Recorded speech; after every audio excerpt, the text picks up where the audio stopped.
this conversation was proprietary to KBLA.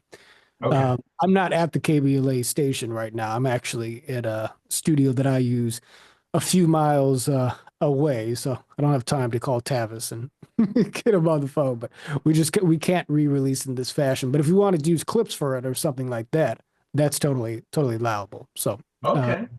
yeah. But the show is called The Reconstruction Project, and typically what we do on the program is I have on uh, different African American, usually African American, but different Black leaders from different parts of American society, institutionally and otherwise, uh, to sort of talk about their own life experience as Black men and women, their relationship to sort of racial consciousness, if you will, how that does and does not show up in their own upbringings, their own backgrounds. The program in general is about highlighting the breadth and diversity of the Black experience and of Black perspectives, right? Hmm. So that is the program. And so we tend to be pretty biographically focused. Now, we do talk about issues sometimes. And in this case, if you're up for it, DEI is so front and center.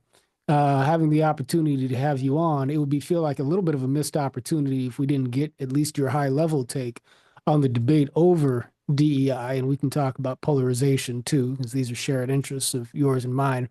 But I definitely want to get the Bill Woodson story. I sort of want to go into sort of how you came up, where you came up, how racial sort of understanding did or did not enter into that equation, and sort of talk about kind of the landscape of philosophical perspectives in the Black community and so forth from your vantage point. So, how does all that sound as a basic menu for conversation?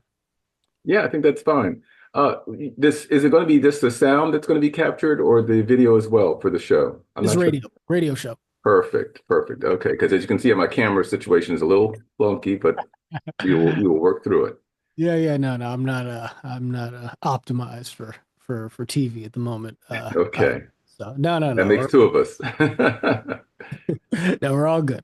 But because it is a radio show, even though we're not recording it live, we will still be recording it in a way that kind of maps onto the commercial breaks. And so what that means is that we're going to record our conversation here in five segments. The first one, about 7 minutes and 45 seconds, 16 and a half, 9:45, 4:15, and 4.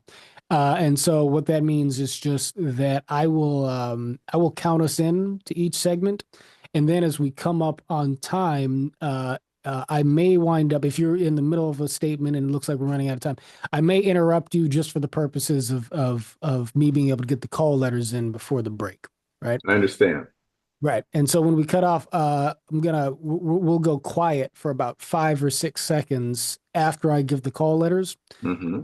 and then then we can talk for a second in between segments if there's anything we want to say, and then I'll count us down into the next one. So Okay.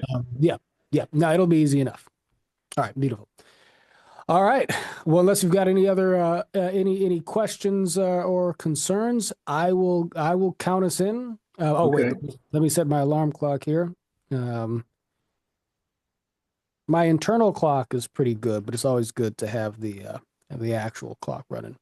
Hey, we good? Hmm. Okay. All right. Here we go. Counting us down in five, four, three, two. Ladies and gentlemen, brothers and sisters, it is good to be with you once again. This is your host, John Wood Jr. of the Reconstruction Project here on KBLA Talk 1580. And folks, I am delighted to be here today in conversation with a brother who I've really gotten to know fairly well. I'm getting to know him better and better over recent weeks and months through the work that I do at Braver Angels. Now, folks who follow me closely will know that I'm national ambassador for a group called Braver Angels. It's America's largest grassroots and cross-partisan organization dedicated to the work of political depolarization. And in that context, through some programming that we ran some months ago, a brother named Bill Woodson came to my attention for his incredibly thoughtful takes on diversity, equity, and inclusion, with which he has a deep professional and institutional background on. And I think a range of larger matters that over a short period of time have led me to invest a great deal of confidence and credibility into the thoughtfulness of this particular individual. And I thought I would be doing a reasonable service to the KBLA community to have Bill here to talk about his own life experience as a Black man, his own experience as a professional and a leader in the realm of academia and beyond, and to also get some of his take on the present controversies surrounding the wholly, in my view, sort of dysfunctional conversation that America is having over DEI. And so, without a further ado, Brother Bill Woodson, how are you, my friend? Welcome to the Reconstruction Project. Thank you, John. And that was a very gracious introduction. I'm excited to be in conversation with you and to explore these topics. I'm excited to be here. Well, yes, sir. Thank you very much. And of course, every word of it sincerely offered. So, yeah, brother, gracious to have you, grateful to have you here as well. But let's start off with the fundamentals. First of all, just to get people oriented to sort of who you are in a vocational sort of capacity. How would you describe yourself occupationally at the present moment, and what was sort of the larger professional and educational pathway that led you to where you are now as an institutional leader in America? Well, thank you. And it's a bit of a complicated story. I'll try to keep it close to the through line. We're Uh, comfortable with complexity here. Worry not. Very good, very good. It is a little rich, a little deep. But I Please. born in Sarasota, Florida, living in Sarasota now, but I grew up in Washington, D.C. I grew up in the 60s and 70s. And from a professional standpoint, I am a retired corporate executive, Fortune 500 marketing, and a retired diversity, equity, and inclusion leader, having served in that capacity at a couple of different institutions, and have also been in general academic administration. So basically corporate career about 2 decades and Mm, about 15 years in higher education administration and DEI. I mm, also spent some time as a management consultant. I still have a management consultant shingle, still do some work actually with the local police department. And that's kind of an overview of where I've been from. I actually have done some work with public radio as well, among other uh, consulting clients around the DEI space as well. indeed. So you are a man who's traveled some considerable distance across the landscape of American institutions, Fortune 500 corporation, academia, media, and of course you are, and we'll get around to the subject of diversity, equity, inclusion in the larger sort of conversation. But interesting starting point. So grew up in the 60s and 70s.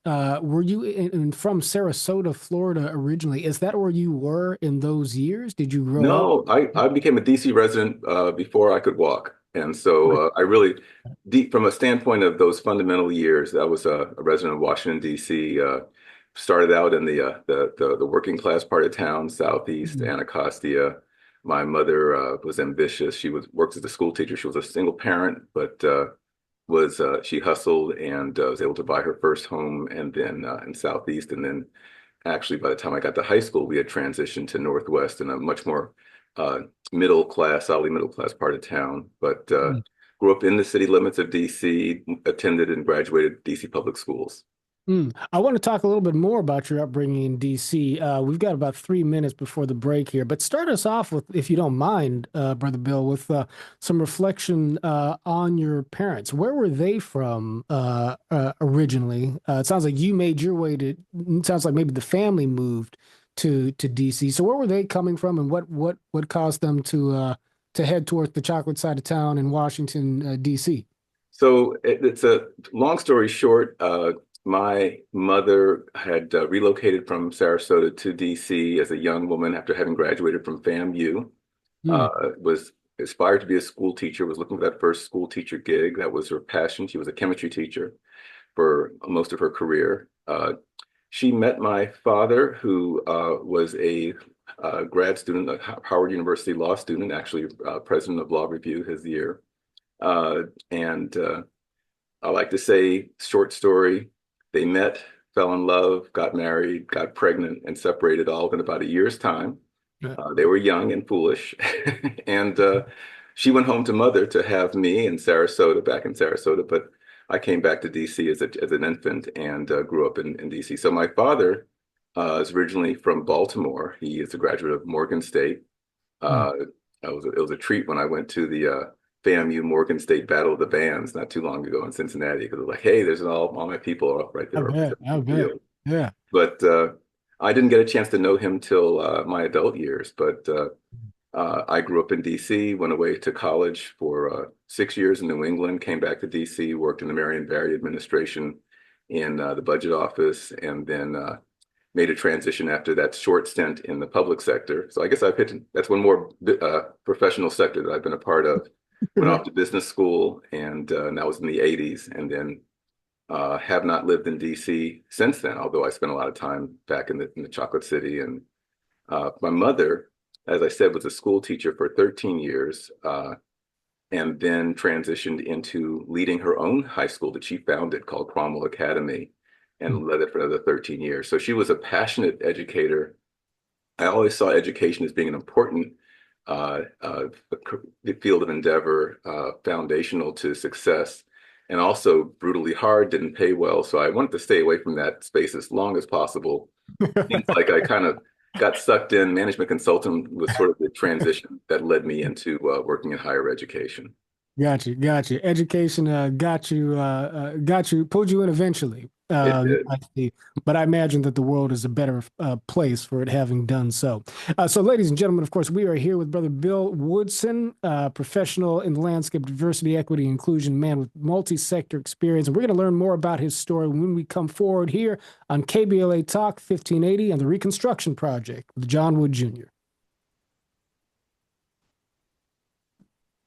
How's that so far? Excellent. Excellent. Very Wonderful. good. Very good. No, no, this is great. But of course, I already know that you and I have a conversational flow, so I figured this would be, I figured this would be a good, an easy episode to pull off well. But no, this is great. I'm really looking forward to getting into more of the family Okay. history, and of course, we'll come forward to present issues. This next segment is about 16 minutes 25. Is that right? 16:25 or so. So Mhm. I'm going to count us in.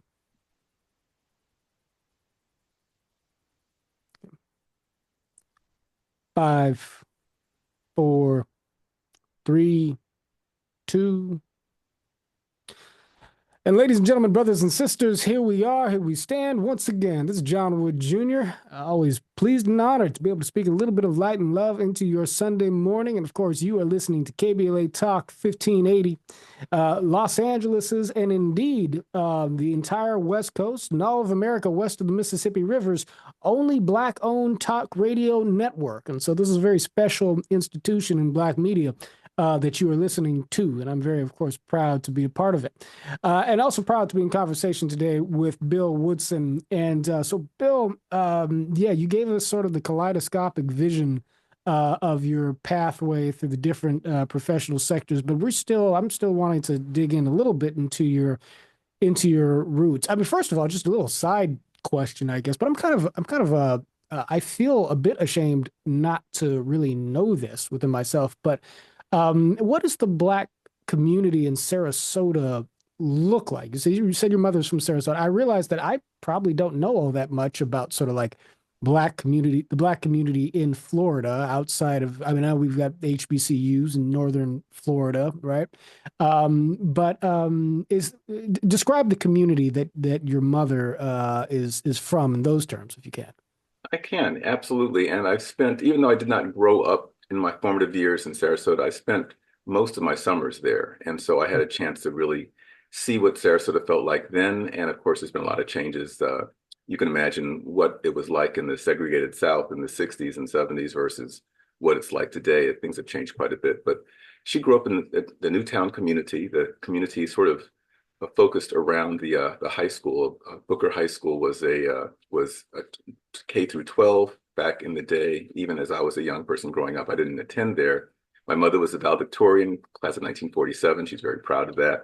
Hmm. And the community is small, it's working class, and basically, if you were a Black person who grew up in the 60s and 70s in Sarasota, in the city of Sarasota, you grew up in Newtown because that's really the only place that Black folks were allowed to live in those Got days. it. Got Uh, it. today, it's quite a bit different. There's, you find people all around town. I live about 10 minutes from Newtown myself, a little bit north of there. A lot of the Black intelligentsia, the successful upper middle class from around the country, just like with the white folks, they've discovered Sarasota, and so there's a lot of folks here. Some of them started this what they call snowbirds. They spent their winters here, and now they've settled in full time.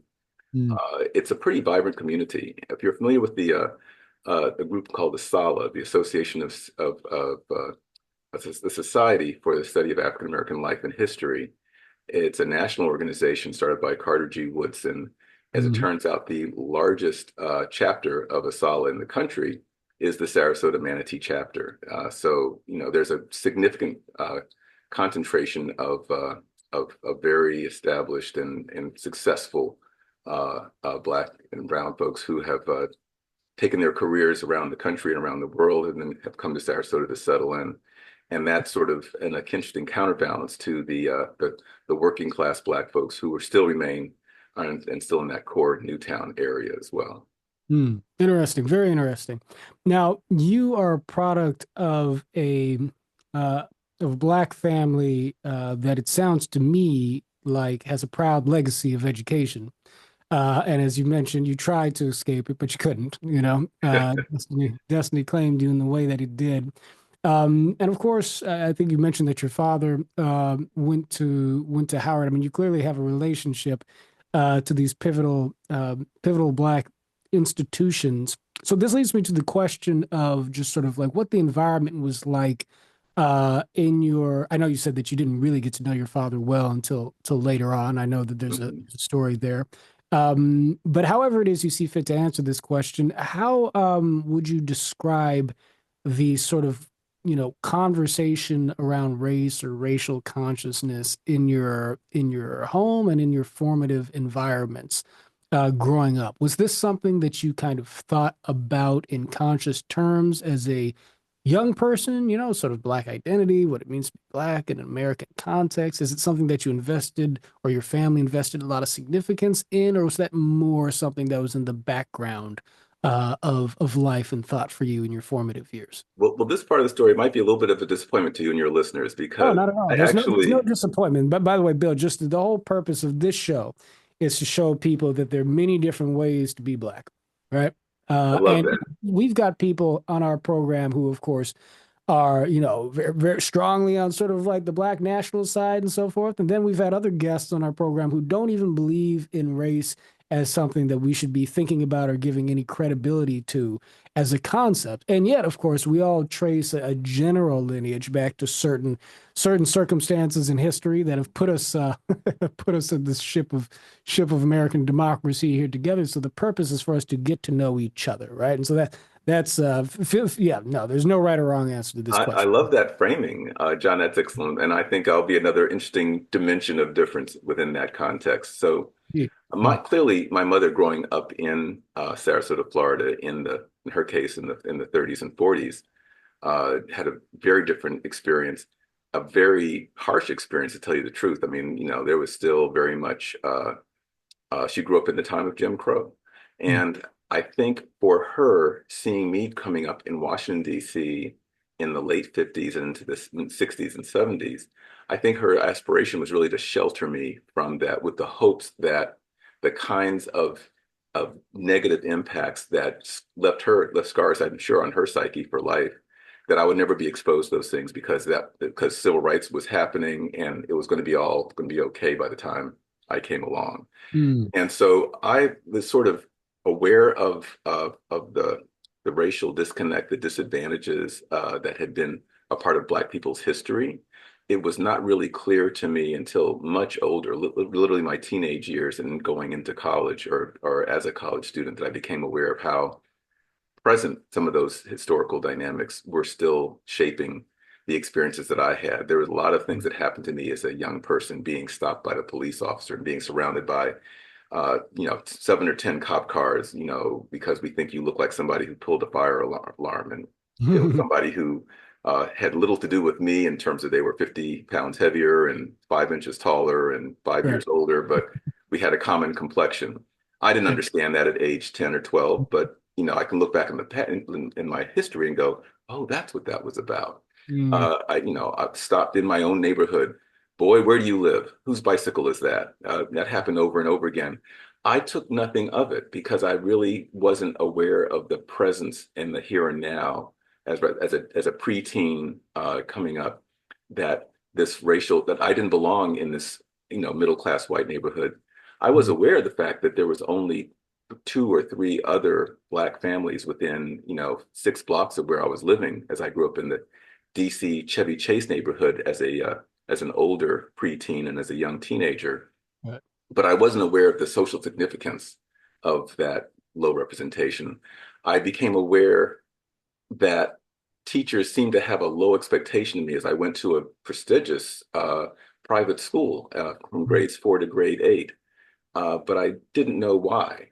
I knew that the coaches had an unreasonably high expectation of what I would bring to their football team or their baseball team, and I'm pretty incompetent as a sports I was going to say figure.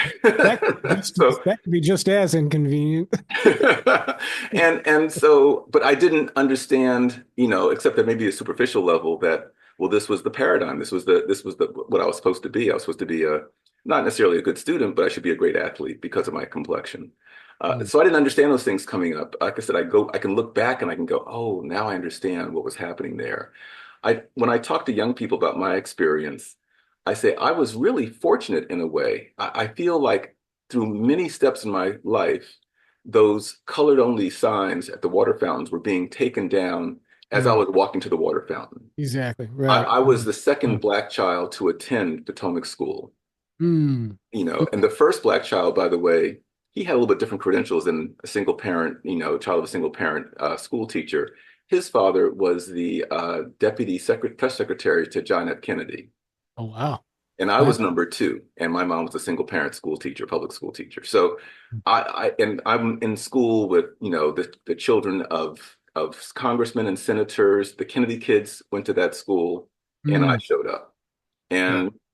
And oh, by the way, I was pretty much embraced grades 4, 5, and 6. And then I got to be a little bit older, a little bit taller, and suddenly the invitations to the birthday party stopped coming. And I didn't know what that was about. Right. In retrospect, I could understand what was happening, but I didn't understand it at the time. College was where I think I started to understand a bit more about the currentness of Mm, those racial tensions and the disadvantage and the expectations and the systems that were in operation. And it still didn't really slap me in the face. I think I still learned a lot more, I think, in retrospect mm, than I did. There was a young white woman who, a classmate, 1 year ahead of me. I was a freshman, she was a sophomore. And I knew she was dating somebody. I knew that she was just was pleased that I was able to fix her refrigerator. She made a big deal of talking me into going to work where her boyfriend worked and holding my hand when she was walking across the campus with me. I didn't realize that was a political statement. I just thought that you like to hold hands. I didn't know. So I grew up pretty naive in my mm. understanding of race and its significance in this country. But I Also figured very, out very polite in that moment, I will note. Very the accommodating to the time. young lady. I was just hoping that her boyfriend wouldn't get the wrong opinion because, I wasn't thinking about, that she was showing how, she was woke before woke was a thing, There you go. There you right? go. Not thinking twice about getting you in trouble either, but okay. Probably not. That's very fascinating. That's very fascinating. And so, so you begin to sort of, I mean, first of all, I mean, look, this really is why I feel like the breadth of focus we have in this program is important, because there is a story of progress to be told during that time. And the thing about social progress in America and maybe anywhere, but certainly in America, is that even when it happens, it's not like it is evenly distributed, really, right? And so people can live in the same time period and have different experiences, but it is a pleasing thing from my vantage point to sort of observe in your story the fact that the doors of opportunity and advancement that, our ancestors obviously had struggled and sacrificed for in the life of a young Bill Woodson, you see the path kind of opening up. That's something to be grateful for and to be, I think it's worth being knowledgeable about. Did you ever have a period where you felt tempted towards any sort of radicalism, so to speak, as you became more? I mean, because that's a part of the story for a lot of people too, right? I mean, sometimes it's folks who have a lot to be grateful for, who kind of get their eyes open to a certain part of past, and it's just like, oh, wait a second, now I've got a little bit of a chip on my shoulder about certain things, and it happens the other way too, where people grow up very hard pressed, but have a very optimistic kind of relationship to American society, nevertheless. I'm just wondering, sort of where your story goes from there. Well, that's interesting. I think that in retrospect, there are aspects of my how I showed up that might have felt radical to others. It didn't feel radical to me. It wasn't like I was rebelling. But my freshman year of college was pretty much my social circle was the dorm that I was resident in, and it was mostly white folks. There was a couple of black people. They did kind of cluster us around. I made a very intentional decision at the end of my freshman year that I could see that there was this vibrant black community on campus that I wasn't a part of. And I Mm. actually told a couple of the black friends that I had made, you have to connect me. My sophomore year, I want to be a part of that community because I see it over there and I'm not a part of it.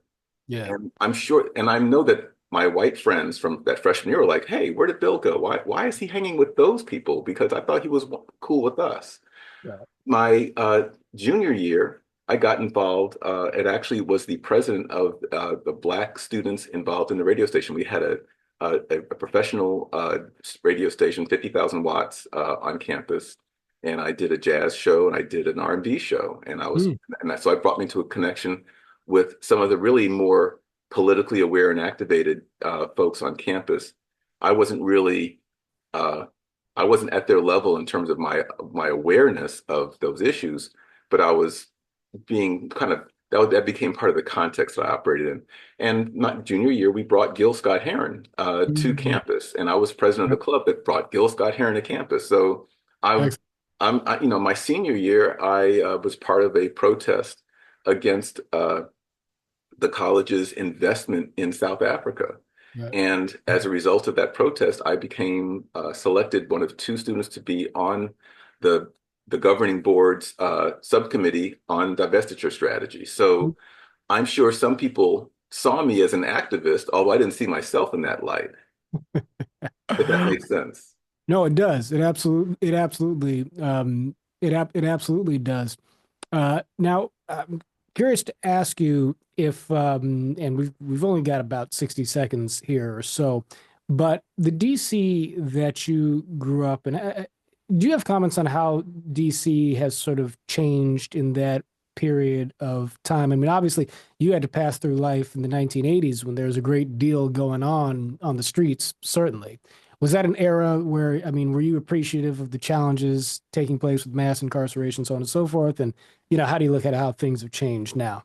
Well, that's an interesting question too. I will tell you, a lot of it really got past me at the time. Because you were in a very campus-oriented environment. And First of so, all, I was up in New England. Things were happening in DC. When I was in high school, I was I wasn't paying attention, to be candid.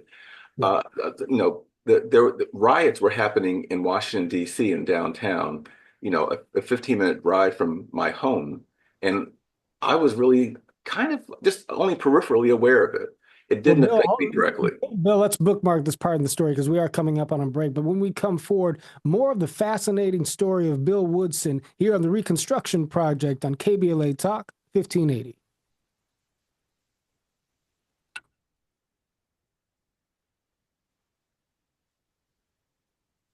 It's interesting. I've been asked to provide a little bit of my biography, but not quite in this context. And it's an interesting exploration. I guess we all love to talk about ourselves. So I'm wherever you want to take it, I'm there for you. Oh, absolutely. Yeah, no, indeed. Look, I mean, the thing, nobody, nobody has a story that isn't fascinating in one dimension or the other. A lot of times we take our own stories for granted. And so it's only when we tell them that we realize, particularly when you map it against people's expectations, just how fascinating our stories can be. But let's pause for a moment just for the editing here. Okay. I'm going to count us back in shortly.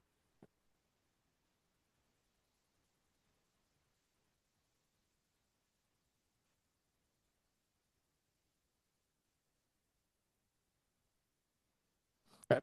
Five, four, three, two. Ladies and gentlemen, brothers and sisters, here we are. Here we stand once again. This is John Wood Jr., your host of the Reconstruction Project here on KBLA Talk 1580. Pleased and thrilled to be speaking to Brother Bill Woodson, who does indeed have a fascinating story to tell. Bill, I promised the audience that we would get around to the subject of DEI, and we are going to do that. But it's just fascinating to hear you talk about your sort of coming of age story with the rich family with the rich sort of educational legacy. You're a person who, as you said, you sort of artfully put it, sort of the Jim Crow colored only signs were coming down as you were walking up to the water fountain as sort of a metaphor for sort of your life experience. And yet, as a college student, you found yourself deliberately sort of integrating into a Black community on campus that you weren't naturally connected to. You had come up mostly with white students and so forth. You got political. You applied yourself to the subject of apartheid and helped lead the campus's divestiture strategy from South Africa. But yeah, I think you were about to offer some remarks on sort of like the environment in DC and elsewhere in the country around race, particularly as the drug epidemic and mass incarceration starts to sort of accelerate in the 70s and particularly in the 80s, I guess, is when things really start to go in that direction. And so, yeah, curious about your consciousness of those events at the time. So again, keep in mind that I finished college, I finished high school in mid 70s.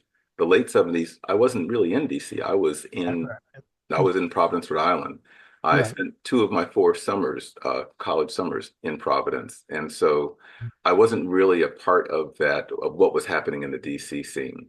Uh, Mm, my awareness really was shaped more by my college experience and by graduate school. And that awareness was really, is first around representation. I mm, was aware of the fact that my class, the class of 79, was about 25% larger than the African American class before me, and right. about 25% smaller than the African American class immediately after me. Mm, It wasn't until literally the last 3 or 4 years that I became aware of the fact that the class that graduated the year before my class got on campus had actually staged a walkout that made national news. And at that point, their numbers were probably in the 30s and they were like, this cannot stand. mm, We need to have Black faculty. We need to have Black curriculum, African American studies, and we need to double down on efforts in the admission side to bring more Blacks on campus. mm, And my scores were pretty good. My grades were just average. mm. I was clearly able to do the work. I had a chance to meet that class of 74 at an all-class Black reunion 2 years ago. Mm. And I literally wanted to hug those guys because they put themselves in the line. They didn't know if they were going to be able to come back to campus and finish their degrees or not.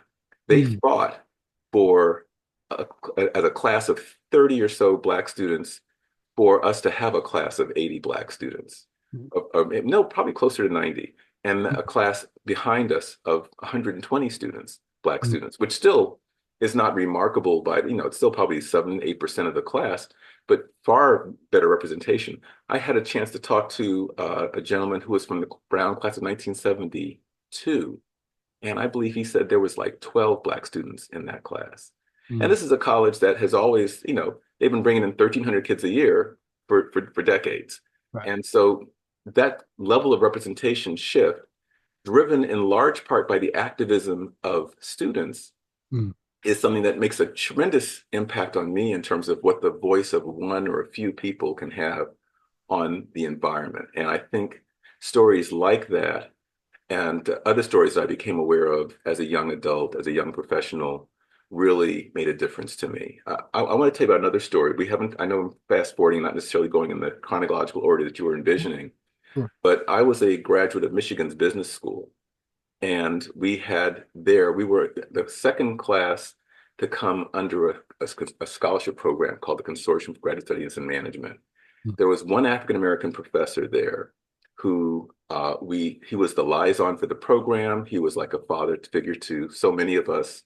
And I didn't find out until I was preparing for giving his eulogy in Mm. 2007 that the reason that the second year students, that very first class of consortium scholars, came to the first year students, my class coming in, to just say, hey, we're here for you. We're looking out for you. Avoid these professors.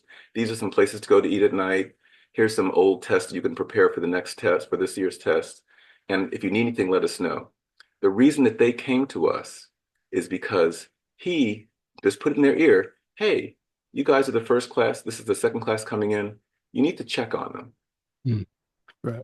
And the way that that second class made me as an African American man on a very white campus feel Mm. like, hey, it's okay for me to be here, and there are people looking out for me. Right. And Professor Edwards is his name, Alfred Edwards, and his sense of being a rock for us, it Mm. changed the quality of my experience as a student. And this was my third degree. I had a Brown University undergraduate degree. I had a Harvard graduate degree in city planning. This was the first time that I was on a college campus and felt like I could bring my whole self to the campus.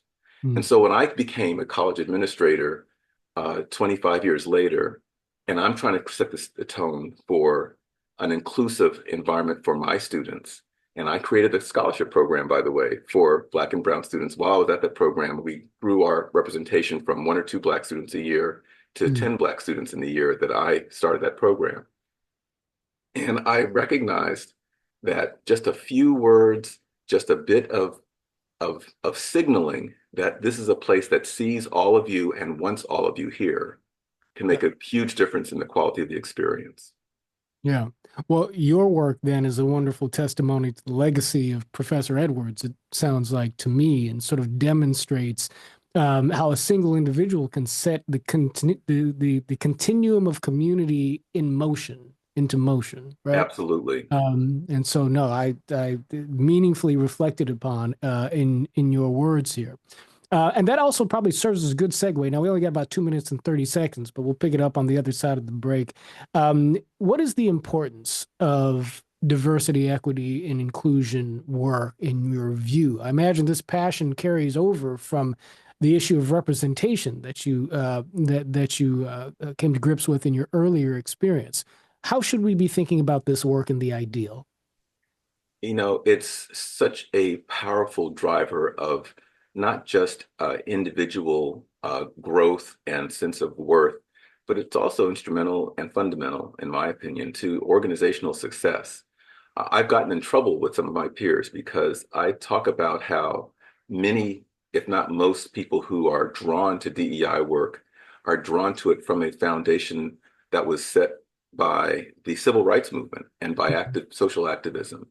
I actually came to it in a different angle. I came to it from an angle of organizational effectiveness. Mm. And I was a mentor of mine, mostly remotely, but I did have a chance to meet the man, was R. Roosevelt Thomas. He was a Harvard PhD, African American, who spoke about the importance of diversity and inclusion in the workplace.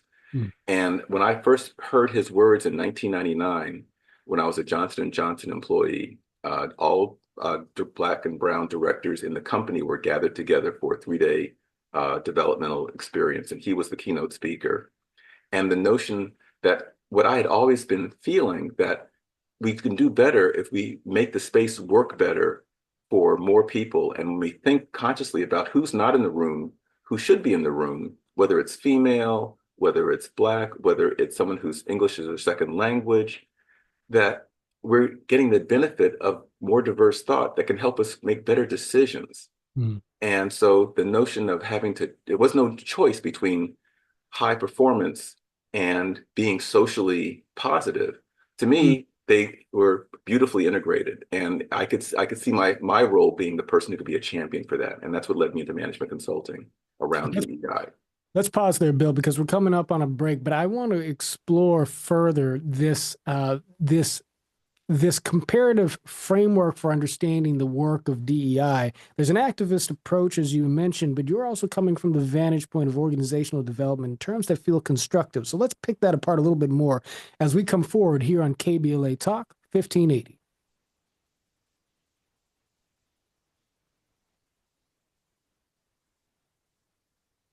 So I kind of took your prompt and I kind of went in a different direction, but hopefully it's an interesting direction. No, that's terrific. Of course, the only problem is that we're getting to it now towards the shorter segments. Honestly, we might have to have you back and we'll just do a more thorough explanation. I can be Uh, available. But you there, owe me one though. I got to tell you about that. You had some email from me. We'll talk about that at the end. okay, okay, let's do that. All right, give me just a moment though. We'll whet people's appetites for more. All right, five, four, three, two. All right, ladies and gentlemen, brothers and sisters, here we are once again. It's John Wood Jr. of the Reconstruction Project here on KBLA Talk 1580. Speaking with my friend, brother Bill Woodson, who is an expert, of course, in the DEI landscape and a person with a fascinating story for folks who have been with us in this hour. But Bill, yeah, you said something very fascinating. You mentioned the fact that most people who go into DEI work are sort of doing so in a way that is sort of an outgrowth of the work of the civil rights movement. And so there is certainly an activist sort of approach to diversity, equity, and inclusion work with which I think many people are familiar. But you're a person who, went to the business school. You're a person who's worked in various institutional settings. What are sort of the implications of one approach versus the other? Can you speak comparatively? That's an interesting question. I haven't been asked that before. I think I always start when I have this conversation. It seems to come up a fair amount in like in job interviews for a diversity, equity, and inclusion leadership position. And Mm. I always start with the fact that I am very appreciative of the door being opened by civil rights activists to create spaces for people of different backgrounds, historically marginalized background, to be able to participate and to be appropriately supported so that they can achieve their potential, which leads to the success of the organizations that they're a part of. But that appreciation doesn't mean that I'm coming from that same perspective. I appreciate that door being open, but I'm looking at it from the standpoint of I'm getting a paycheck to help my organization win. Right. And that could be helping my Fortune 500 company sell more product. It could be in terms of helping my academic institution extend their legacy of excellence. But I don't believe you can be excellent if you are not tapping the best of the talent from all places. And so if you don't have any Black folks in the room, or you don't have women in the room in representative numbers, or you don't have people who have maybe come from lower income backgrounds, you're missing some of the best talent. Mm. And so, and that's talent for the classroom, that's talent from the professors, that's talent from the staff. And you can't be a world-class institution if you're ignoring part of the talent pool. Mm. And it's not just a matter of attracting them, it's a matter of setting the table so that when they land, they can be successful. Mm. And so that's how I come to the work that I do. And I think that's the difference. I do think that those social justice warriors are very much about we've got to right the historic wrongs, and we've got to punish those people who are causing harm or have a history of causing harm. And I understand that impulse, and I don't feel like they're necessarily wrong, but I do think that when you focus on protecting the marginalized and punishing the privileged, you miss a lot of opportunity. Mm. I am personally of the opinion that part of what is also proven to be a consequence of that approach, not that not that the people engaged in it intended for this outcome, but it does sort of open up an area of the conversation which says that, well, you know what, DEI work is social justice work, and social justice work is not concerned with the actual thriving of organizations or the merit-based employment of people who can do the job. This is a political agenda being laundered into institutions. And I think it's sort of created the landscape for the massive pushback that we've seen that, frankly speaking, had a whole lot to do with the election of Donald Trump. And so, what I like about the way in which you frame your understanding of DEI work is that I think it gets to a lot of the outcomes that accrue to the benefit of marginalized people while not ceding the ground on the question of merit and doing what is right for institutions. But in any event, Bill, you don't have to say that. That's me saying that. And we'll say a little bit more as we come forward on the other side of the break here on KBLA Talk 1580.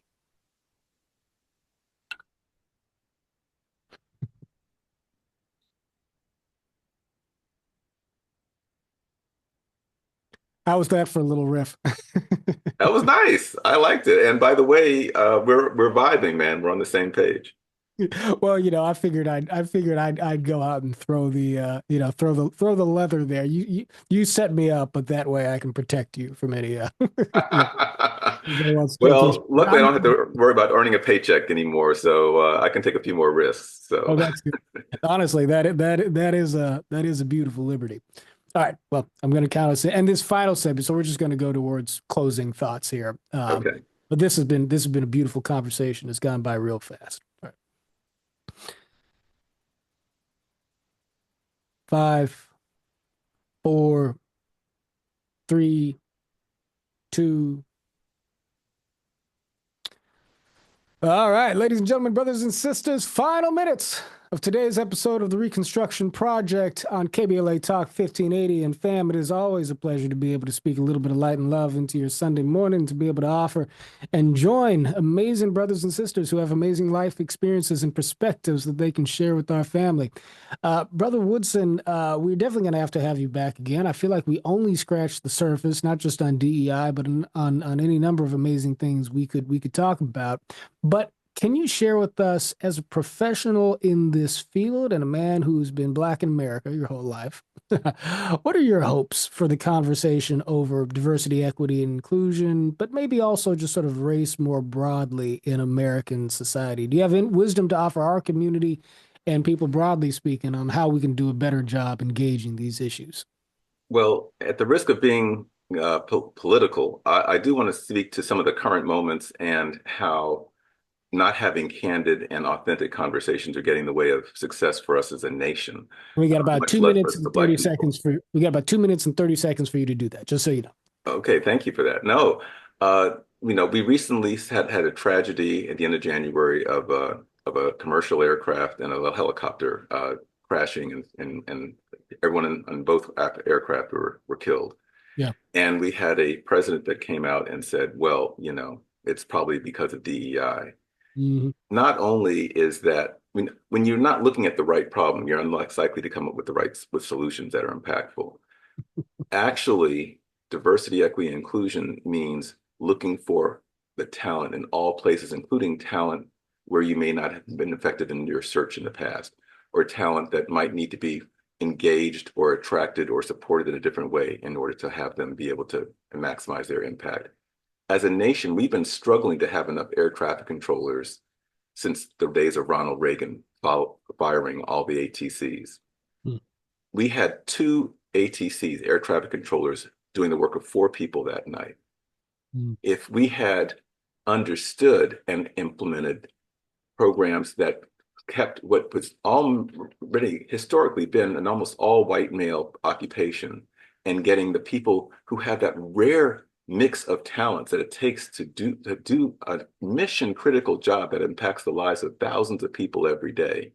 If we were getting all that talent, we would see the best and the brightest of our brown folks, of our women, of our LGBT community, people who aren't represented in those ranks today.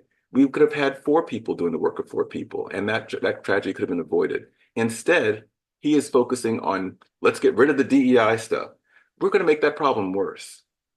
And I can look at issue after issue where we're by framing the problems wrong, the problems that our country faces. We can look at the military. He's trying to push all the trans folks out of the military and push the LGBT people under back in the shadows.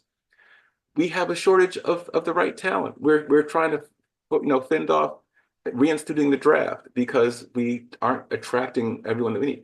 If we are providing a place where all people can bring their full selves to the job and get the best talent, we'll have a stronger military force, not a weaker one.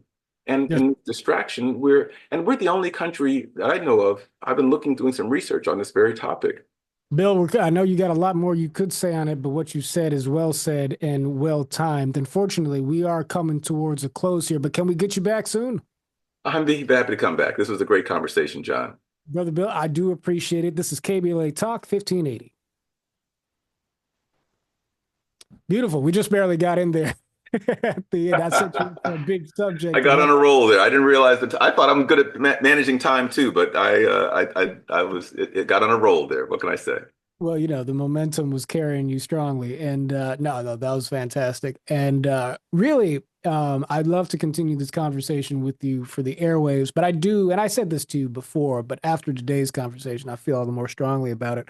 I really would love to continue to talk with you on this particular front. Behind the scenes and going forward, particularly as the national politics continue to develop, but also as Brave Angels continues to develop as an organization that may potentially have something to offer this question, and that question pivots a little bit too on my own kind of future role within the organization, right? And Oh, so okay. that is a larger conversation that I'd love to have with you as it matures a little bit. But that question is, I think, boiling a bit. But I would love for Braver Angels to. I should have paused the recording here. Let's just, so suffice it to say that I would love for there to be a much deeper strategic consideration given to what we can offer this question and the way you understand this work. You do talk about it in a way that I think is a little bit different, but wholly preferable to the way in which it is often framed in the politicization of it, including by and especially even by its allies, right? It's Yeah. it's it's the way people have advocated for DEI that has precipitated the backlash in the way it exists to DEI. It's not to say that True. it wouldn't have its enemies anyway, That's but but can we salvage a more constructive approach to the question? So anyway, brother, I know you and I have other things to talk about, and I'm hoping we can get back on the line to chop it up real Yeah, soon. I look forward to that. So I can find the station, this show. What's the most efficient way to find it? KBLA 1580. If you download the app, you can catch it when this episode airs this Sunday, noon Eastern time, 9 a.m. Pacific.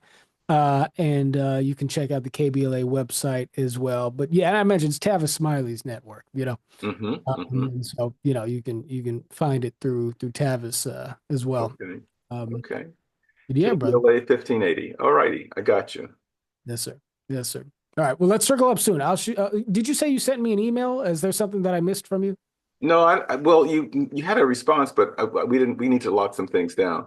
Uh, I would love to. I'm reaching out to a bunch of folks Yeah. to try to get some sound for our podcast. Not our podcast. Listen to me. I've done a podcast. I've got podcast in the brain Yeah. for the workshop that Yeah. we're going to be doing on the 17th of March. I think that you would have some good things to say about this war on woke Oh, and absolutely. why is it good or bad or indifferent. And so I'm hoping that you will take 5 or 10 minutes and just give some reflection. I can give you some questions, or we can do an interview style. You can just straight up riff for 5 or 10 minutes on it. And but How I'd love to capture that and make it a part of that table setting that we're going to do when we have people come in and do a workshop around, what will we win and what will we lose Yeah. when this war on woke is successful and woke is dead, because that's where we're really kind of going, right? Right, exactly. Well, I am more than happy. Yeah, no, more than happy to oblige, as I already mentioned, and however you want me to go about it, more than happy to do. So yes, I'm happy to get that to you whenever you need it by. So I need it if by you the 4th of March. okay, all And, right. it might be easier to do it sort of interview style where I just kind of give you a question and let you respond. We're going to cut it up so that it'll probably end up being sequenced with like 4 or 5 people responding to one aspect and then 4 or 5 people responding to another aspect. But I'm just going to do it straight through in terms of recording with you. What does woke mean? What do you think we will win? What do you think we will lose? Why do you think people are so activated to support wokeness, whatever the heck that means? Why are so Mhm. many people antagonistic to this notion Yeah, of wokeness? And I just would like to capture your thoughts and then put it in the mix with our other responses. let's do it. Let's set up a time for it. If you want to do it via Zoom, however you want to do Yeah, it. I think Zoom recording would work out just fine. And I need to get back to you. I need to let you know about another thing that's happening too, because this is a more And you gave recent. me some names, by the way. I haven't heard back from the names that you gave me. I've reached out to all of them. It's tough to get these people's attention, of course. But I'll send a personal message to say there's a little bit of Glenn Lowry was one. Yeah. there's a little bit of a complication that's arisen here, and what that is. I mean, it's a positive development, but the short version of it is, and I want to talk to you more about this later because I want you to be involved. But Braver Angels is launching a new events initiative covering the first 100 days of the Trump presidency, in which we are going to have multiple community level and national Zoom level conversations and debates about various issues. And DEI is going to be one of those issues, not least of all, because I think it's something that we really need to focus on. The slight complication is just on the outreach front for the table setting video for CADA.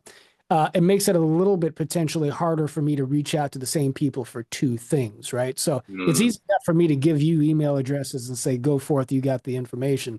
But I'm trying to think of, I mean, maybe there's some way to kill two birds with one stone here. But long story short, I want to I want to get you and if I can, Rufo and Glenn and maybe Tavis and Cornell and a pretty illustrious group of folks in the national DEI debate that we're going to have probably sometime in late April.